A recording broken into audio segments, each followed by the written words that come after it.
Social Institutions, Part 2, Media and Healthcare, Hindering and Helping in the Struggle for LGBTQ plus Justice. Dr. Mika Stewart, Mount Sac.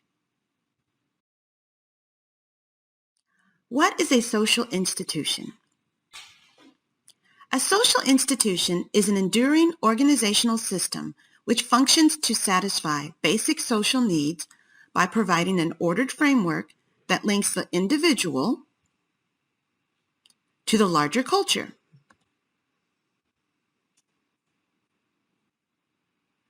Today's focus. While there are 7 social institutions, family, education, religion, government, economy, healthcare, and media, in this presentation, the focus is on 2 of the 7 social institutions: mass media and healthcare.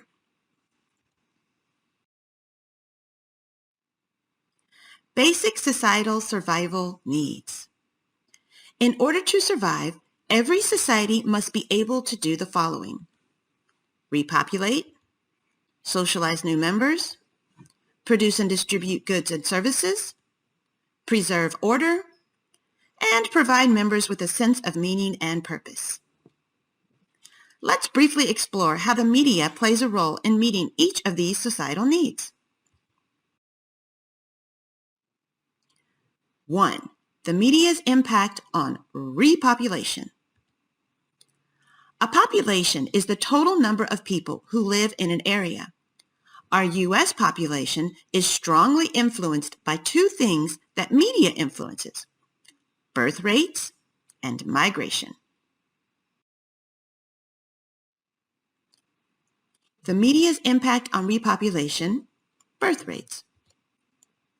People can learn how to get pregnant or prevent pregnancy through the mediums of books, magazines, and educational videos. Here's a book titled The Infertility Cure. Public service announcements encourage responsible decision-making. Think contraception.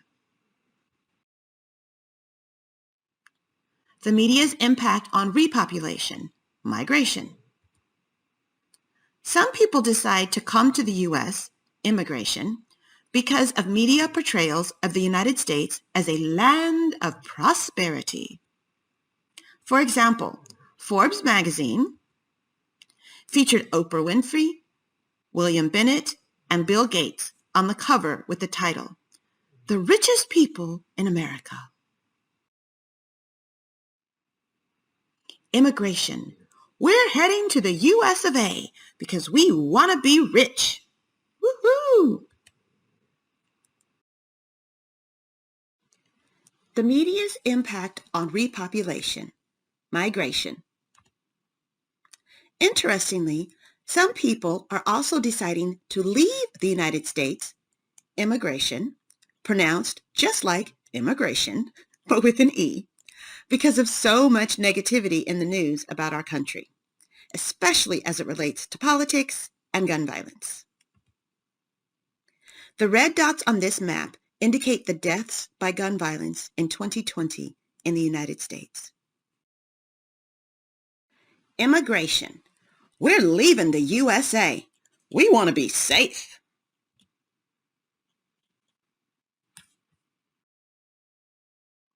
Two, the media's impact on socialization.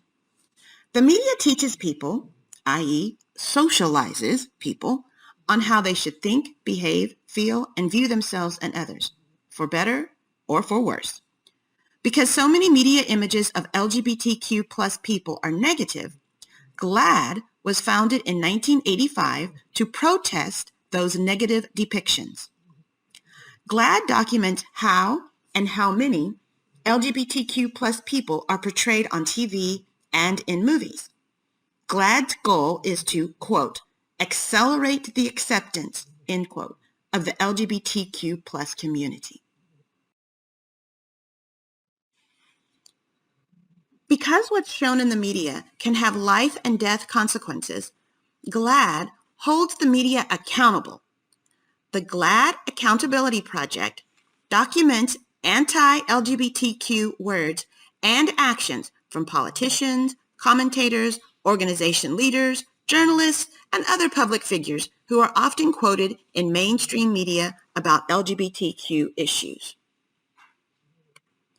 GLAAD President and CEO Sarah Kate Ellis speaks out against Florida Governor Ron DeSantis and his anti-trans athlete bill on June 2nd, 2021. 3. Produce and distribute goods and services. One of the main ways that the media helps to meet the societal need for the production and distribution of goods and services is through advertising. To find workers to engage in production, we advertise job openings in print, help wanted, newspapers, and online. People and businesses also use media to advertise their products, announcing the new Chrysler Sigma, and their services. We clean so you can relax. The media's role in preserving order. Law and order. Dun, dun, dun. One of the main ways that the media helps to meet the societal need for preserving order is by making people aware of laws, which are formal norms that place limits on behaviors. The media is also used to encourage people to select careers in law enforcement and careers in the military. I want you for the U.S. Army, says Uncle Sam. Both of which are focused on maintaining order.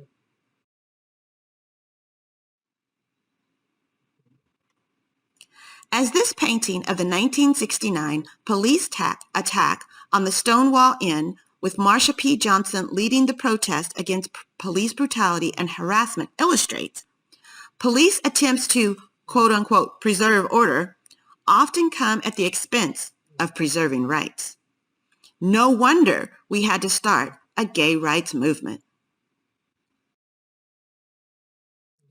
That's why I like this modified image of Uncle Sam's top hat that says, I want you to get equal rights. Yes. Number 5, the media's role in providing people with a sense of meaning and purpose.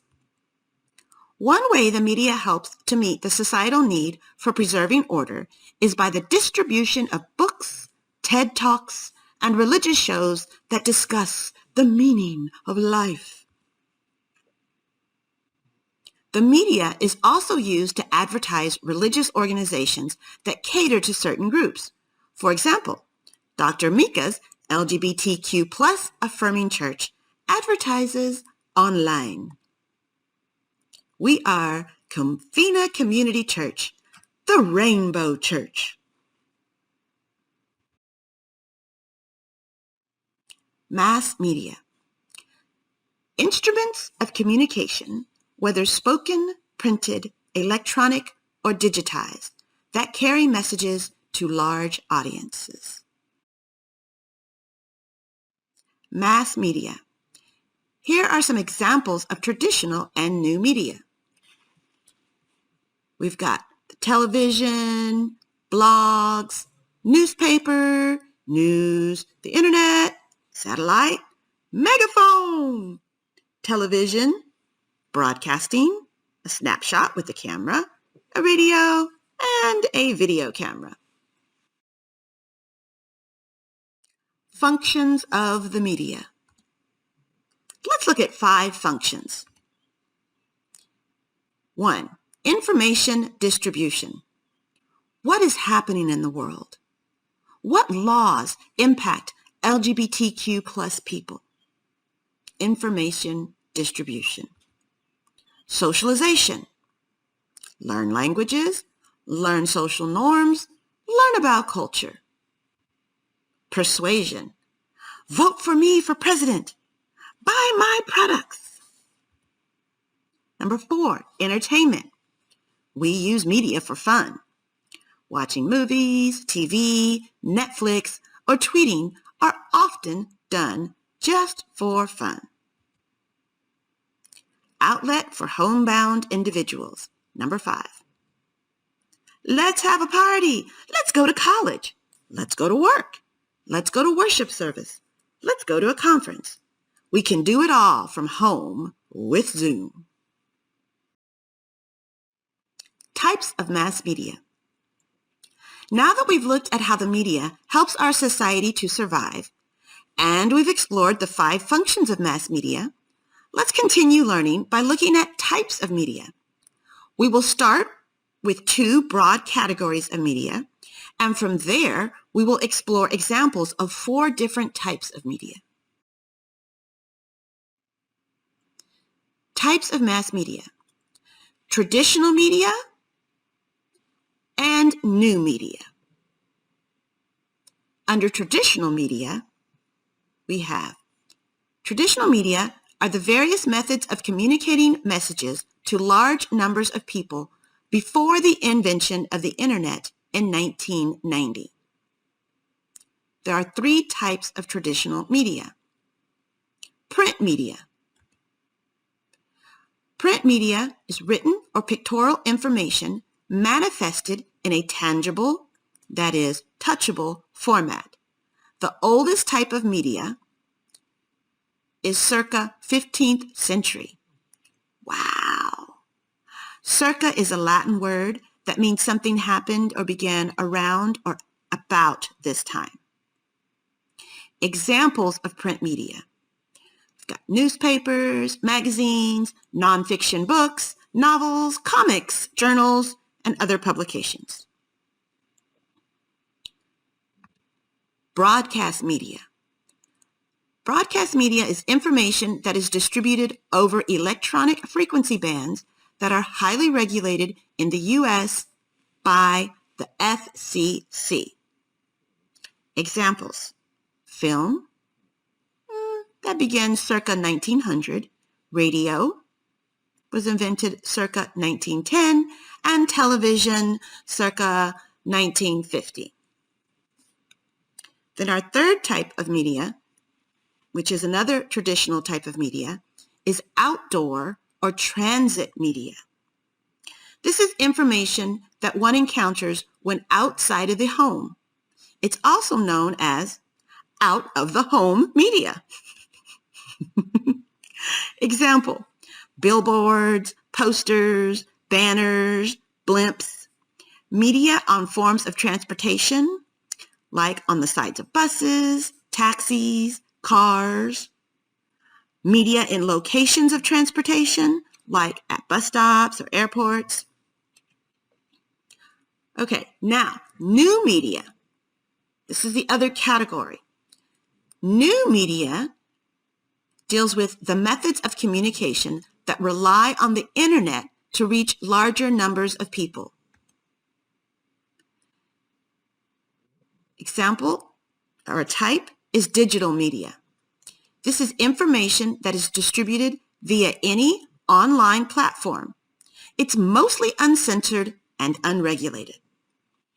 Example: social media, websites, podcasts, online radio, video platforms, e-books, mobile apps, and even video games.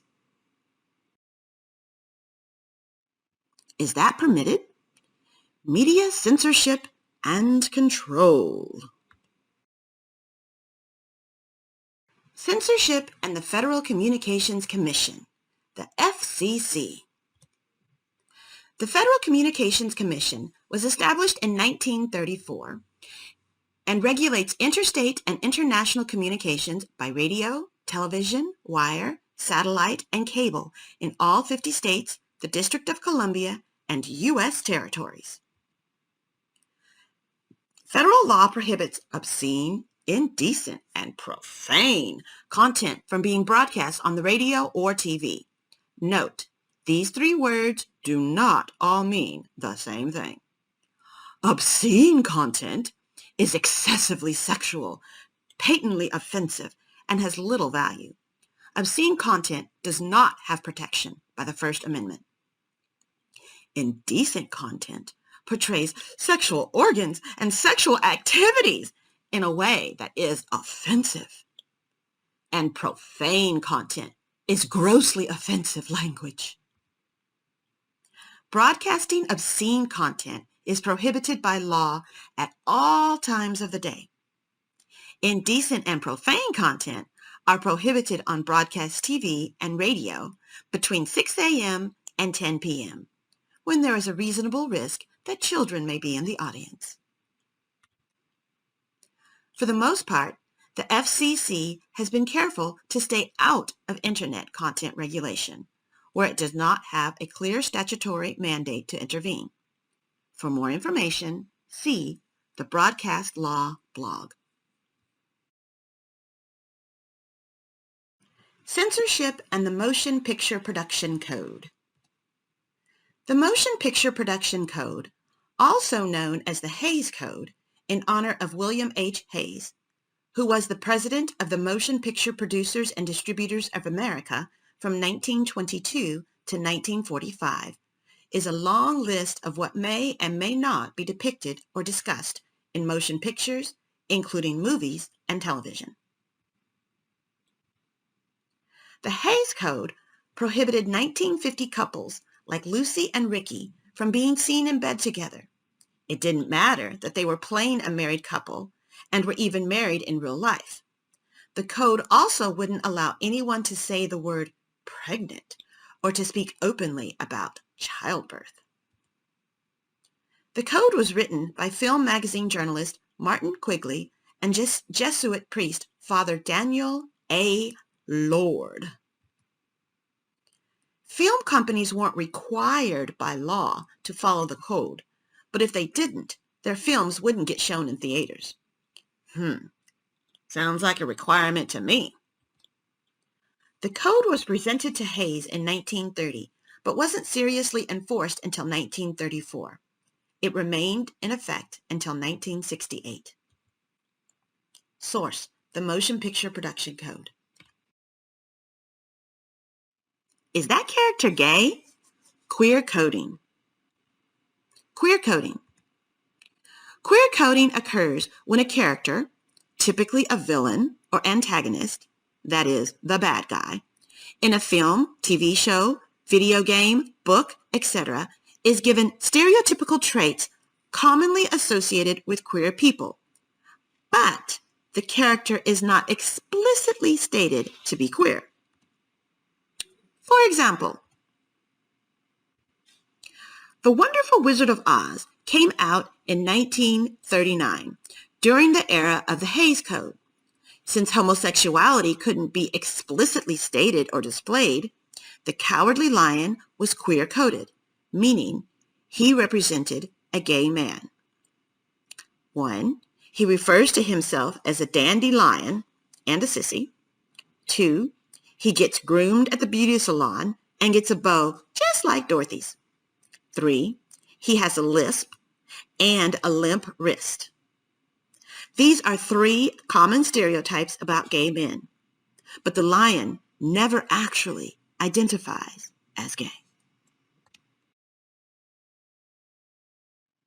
Pros and cons of queer coding. Pros. When the Hays Code was in effect, queer coding allowed movie producers to sneak in queer subtext without being censored because the gatekeepers didn't recognize it as queer content. Queer coding allows some real queer people to have an influence on film. For example, Ursula in The Little Mermaid is based on the famous drag queen Divine. Cons. Queer coding often reinforces stereotypes and paints queer people in a negative light. It is also cowardly for motion picture producers or movie producers to sneak in queer content when there are no longer any regulations against it. Not since 1968. Some movie producers use queer coding to appease LGBTQ plus people yet not offend conservative people.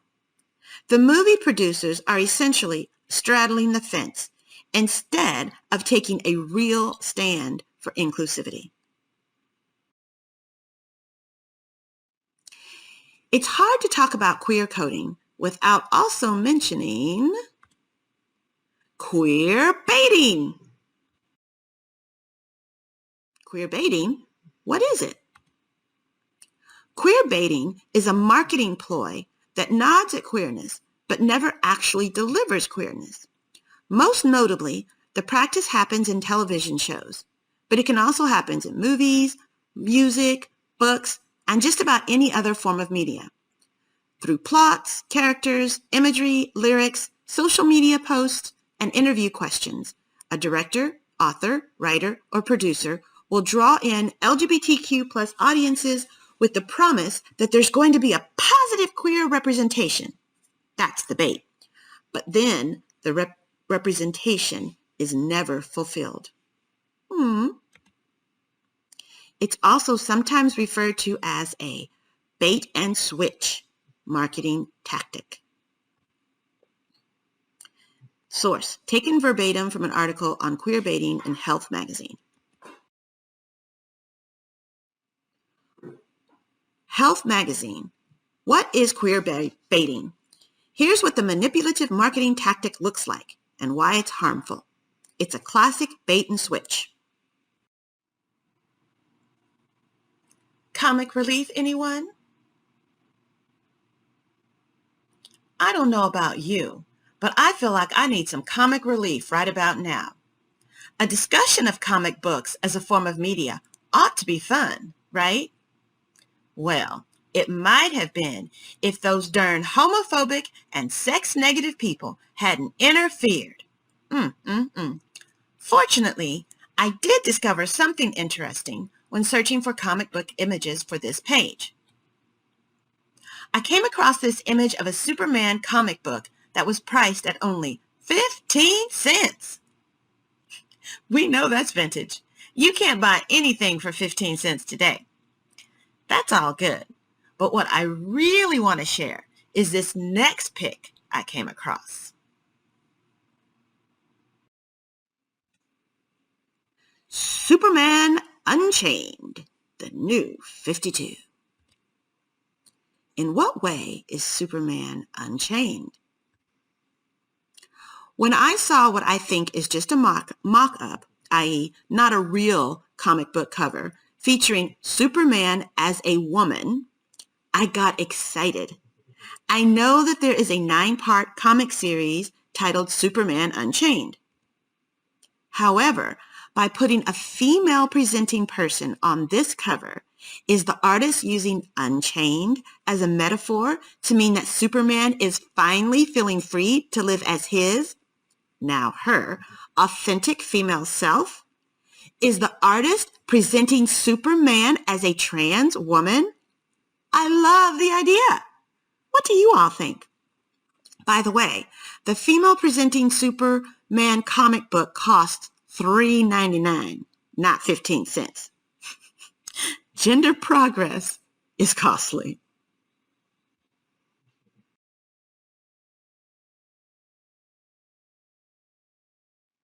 Back to business. Let's move forward and now talk about the Comics Code. The Comics Code. Just as the movie industry created the Hays Code to regulate themselves before the government could try to regulate them, the comic book industry did something very similar. The Comics Code Authority, CCA, was formed in 1954 by the Comics Magazine Association of America as an alternative to government regulation. The Comics Code Authority allowed the comic publishers to self-regulate the content of comic books in the United States. The Comics Code. The code was voluntary. There was no law requiring its use, although some advertisers and retailers would not advertise or sell comic books without the CCA's seal of approval. Look for this comic book with this seal, approved by the Comics Code Authority. At the height of its influence, the Comic Code Authority was a de facto censor for the entire U.S. comic book industry. De facto means by fact, as opposed to de jure, which means by law. It means that even if something isn't legally mandated, it has nearly the same power as the law in its impact and influence. Thus, if retailers won't sell my comic books without that seal, the fact is that I better get the seal or risk going out of business. For example, even Superman couldn't fly without the Comic Code Authority seal of approval. If the publishers wanted people to pay that 15 cents, they knew that they had to have the code on their cover. The corrupting influence of comic books. The Seduction of the Innocent by Frederick Wortham, M.D. The Influence of Comic Books on Today's Youth. Book title. The American comic book industry began in the 1930s, and the superhero genre truly took off after Superman's debut in Action Comics #1 in 1938. 10 years after Superman's debut as the quote-unquote champion of the oppressed, go Superman, psychiatrist Dr. Frederick Wortham began writing and speaking publicly about how mass media, particularly comic books, could corrupt American children. He specifically targeted horror comics and, to a lesser degree, superhero stories for allegedly containing subversive messages encouraging crime, violence, loose sexual morals, anarchy, homosexuality, and a confusion of gender roles. In 1954, he published Seduction of the Innocent and argued that comic books are the gateway to juvenile delinquency.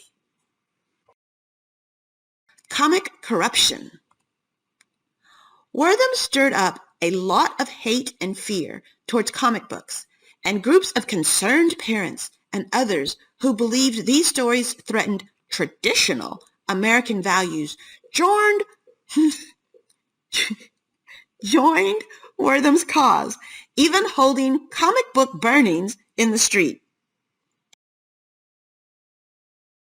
Stimulating homosexual fantasies.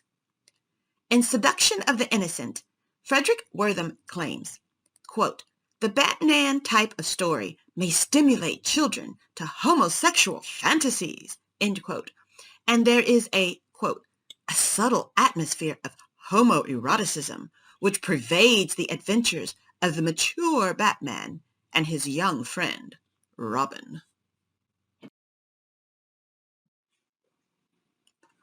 Wortham also doesn't approve of Wonder Woman, who is a, quote, frightening image for boys, and an anti-feminine, masochistic lesbian who spends too much time in bondage, as illustrated in this comic clip. The clip says, but it wasn't the strength of her chains that made Wonder Woman weep as she gazed at her fetters. It was the knowledge that men had welded links to her Amazon bracelets. Aye, weep, captive girl. Behold yourself helpless, says the guard. My strength is gone. It is Aphrodite's law. When an Amazon girl permits a man to chain her bracelets of submission together, she becomes weak as other women in a man-ruled world. Poor Steve. I failed him, she says as she looks at her chained hands. I wonder if we need a Wonder Woman Unchained. Okay. Source: Who Does Censorship Harm? A great article on Wortham and queerness in DC Superheroes. This 2.5-minute video found on youtube.com reveals a great deal about Wortham's negative influence on the comic industry and his negative portrayal of queer folks. The title of it is Frederick Wortham's Attacks on Wonder Woman, Robert Kirkman's Secret History of Comics. The context and the criticism.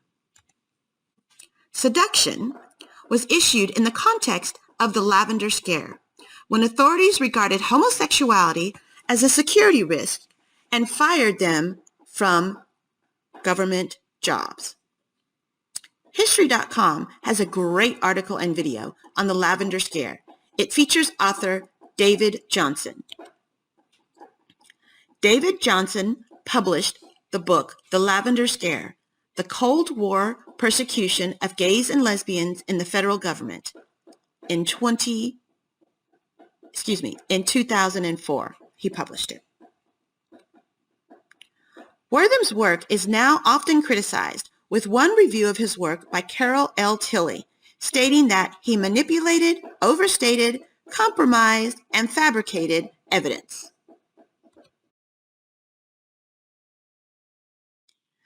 Let's now transition into asking some critical questions. Time for questions. But first, what is a critical question?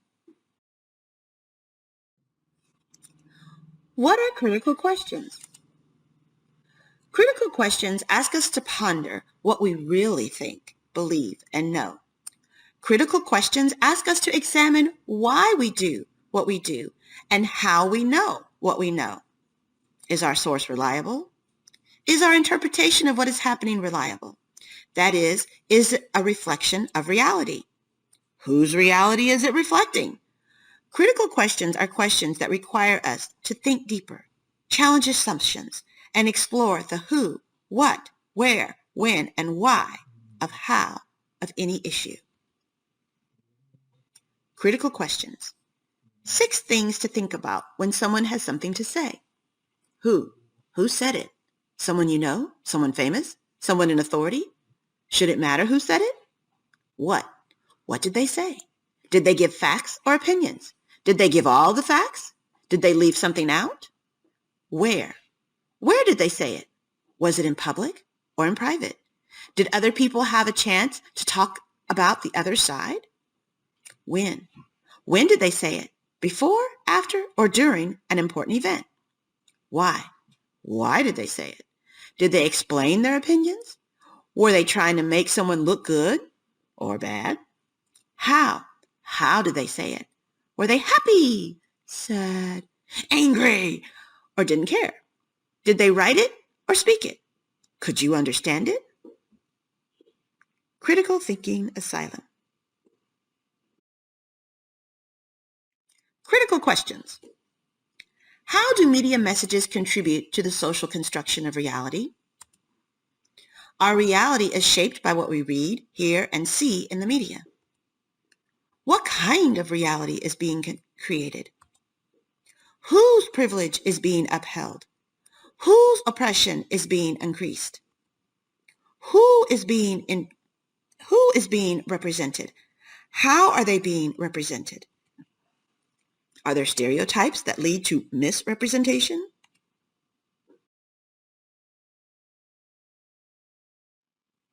Critical questions. Do media messages reinforce or challenge the dominant ideology? Dominant ideology. The set of cultural beliefs and practices that help to justify and maintain powerful social, economic, and political interests. Whenever there is a category of people who are being marginalized and mistreated, we are encouraged by media to think about them in certain ways so that our poor treatment of them makes sense. The people with privilege who want to stay on top typically use mass media to spread negative messages, the dominant ideology, about those who are marginalized. When spreading their negative messages, they often use dehumanizing language. Let's look at some examples of statements that reinforce the dominant ideology. Reinforcing the dominant ideology. Examples of statements that reinforce the dominant ideology. If homosexuals, quote unquote, really are immoral, it makes sense that we don't want them teaching our children. If blacks, quote unquote, really are dangerous, it makes sense that the police have to be aggressive with them. If, quote unquote, illegal aliens really are, quote, rapists and murderers, quote, it makes sense that we must lock them and their children in cages. If someone is, mercy no, a homosexual, a black, and an illegal alien, then we definitely don't want them here in our country. More critical questions. Who benefits and who loses by what's in the media? What is the narrative? Why is that the narrative? Whose voice is heard and who is being silenced? Who is dominating the narrative? Who is missing from the narrative? Missing or misrepresenting people of color. Example, the invisibility of bisexual Asian women is a 2-minute video on YouTube. GLAAD. How can media be used to promote social justice? Organizations like GLAAD help in the fight for justice. About GLAAD. GLAAD was founded in New York City in 1985. GLAAD engages in media monitoring. They observe the output of print, online, and broadcast media and flag anything that excludes, misrepresents, or defames LGBTQ plus people or issues. They then pressure the offender to change, delete, or apologize for the offending content. GLAAD's motto: promote understanding, increase acceptance, advance equality. Critical questions. GLAAD. What does GLAAD stand for? GLAAD used to be an acronym that stood for Gay and Lesbian Alliance Against Defamation. However, GLAAD represents all members of the queer community, not just people who are gay or lesbian. Therefore, in 2013, GLAAD stopped being an acronym and just became the name of the organization. Okay, that's enough about mass media. Let's now transition to talk about